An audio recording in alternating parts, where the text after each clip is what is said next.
바이런 케이티, 스티븐 미첼이 지은 기쁨의 1000가지 이름이란 책 중에서 읽어보겠습니다.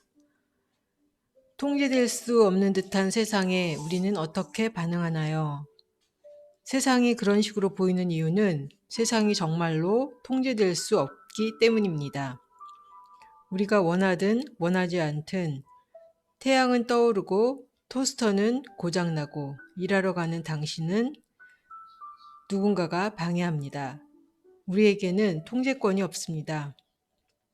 일들이 생각대로 진행되면 우리는 스스로 통제할 수 있다는 환상을 갖게 됩니다.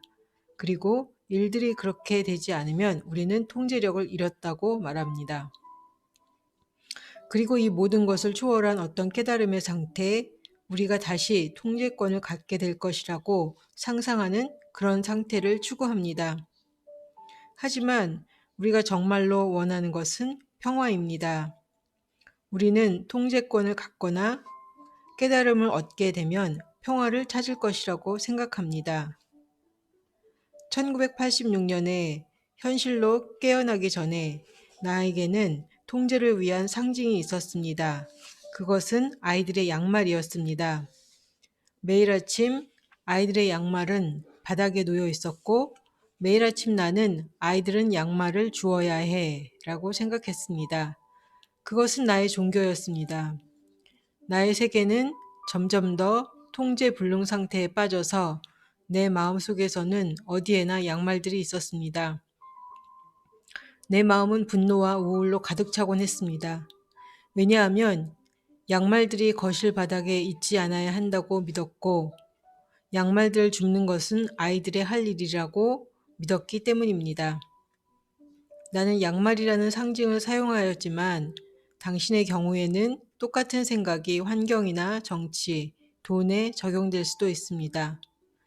우리는 이런 것들이 지금 있는 그대로와 달라야 한다고 생각하며 그런 생각을 믿기 때문에 고통을 당합니다. 10년간 깊은 우울증과 절망을 겪은 뒤에 43살 때에 나의 진정한 삶이 시작되었습니다. 내가 고통을 받은 원인은 통제하지 못했기 때문이 아니라는 것을 그때 알게 되었습니다. 고통은 현실과 다툰 결과였습니다. 생각을 믿을 때는 고통을 받고 생각을 믿지 않을 때는 고통받지 않는다는 것을 나는 깨달았습니다. 이것은 모든 사람에게 진실이었습니다. 자유는 그처럼 단순합니다.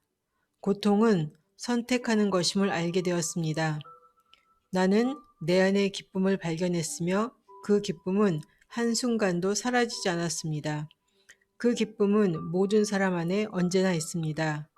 진실에 대한 사랑으로 마음의 질문을 할 때 당신의 삶은 언제나 더욱 행복해지고 더욱 친절해집니다.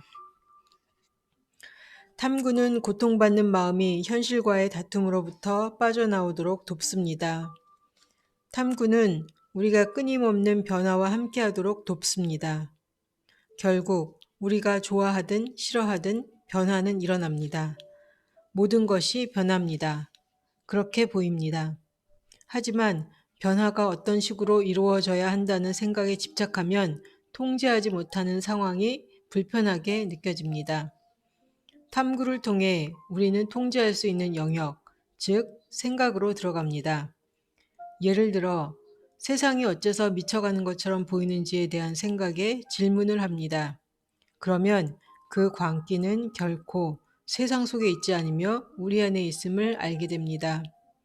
세상은 우리의 생각이 투사된 것입니다. 우리는 생각을 이해할 때 세상을 이해하게 됩니다. 그리고 세상을 사랑하게 됩니다. 그 안에 평화가 있습니다. 세상이 더 나아져야 한다는 생각이 없다면 나는 누구일까요? 지금 내가 있는 곳에서 행복할 것입니다.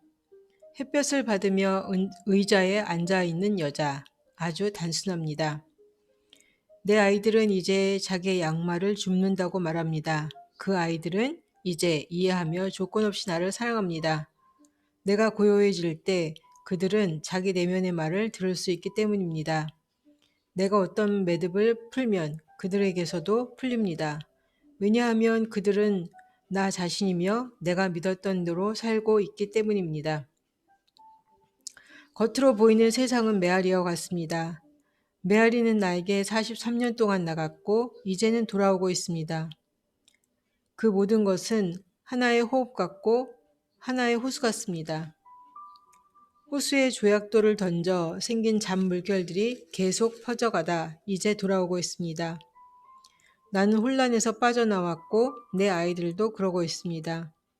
그들은 내가 가르쳤던 수많은 관념들에 대한 집착을 잃고 있고 고요해지고 있습니다. 작업이 모든 사람을 위해 하는 일이 그것입니다. 자기에게로 돌아온다고 말할 때 내가 의미하는 바는 바로 그것입니다. 세상에 광기처럼 보이는 것은 다른 모든 것과 마찬가지로 우리가 마음을 자유롭게 하기 위해 쓸 수 있는 선물입니다. 예를 들어 당신이 지구에 대해 가지고 있는 스트레스를 주는 모든 생각은 당신이 어디에 갇혀 있는지를 보여줍니다. 그리고 삶을 조건 없이 있는 그대로 온전히 만나지 못하는 동안 에너지가 어디에서 허비되고 있는지를 보여줍니다. 자기 마음 바깥에서 이른바 깨달은 상태를 발견함으로써 자신을 해방할 수는 없습니다. 자신이 믿는 생각에 질문을 할 때 당신이 찾고 있던 깨달음은 바로 자신이라는 것을 마침내 알게 됩니다.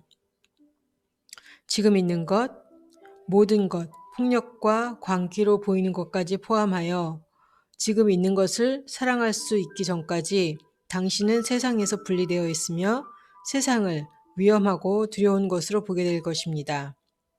나는 이런 두려운 생각들을 종이 위에 적고 그 생각들의 질문을 하고 자유로워지도록 모든 사람을 초대합니다.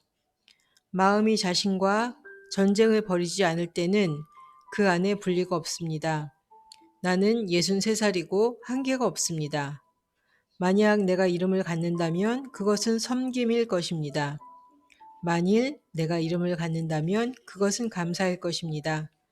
당신은 미래를 다룰 필요가 없다는 것을 지금 나타나는 것이 당신이 얻는 모든 것이며 이것조차 언제나 즉시 사라져 버린다는 것을 알게 될 것입니다.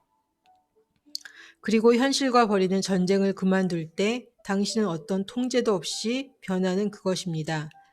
끝없이 변화하는 그 상태는 한계 없는 창조입니다.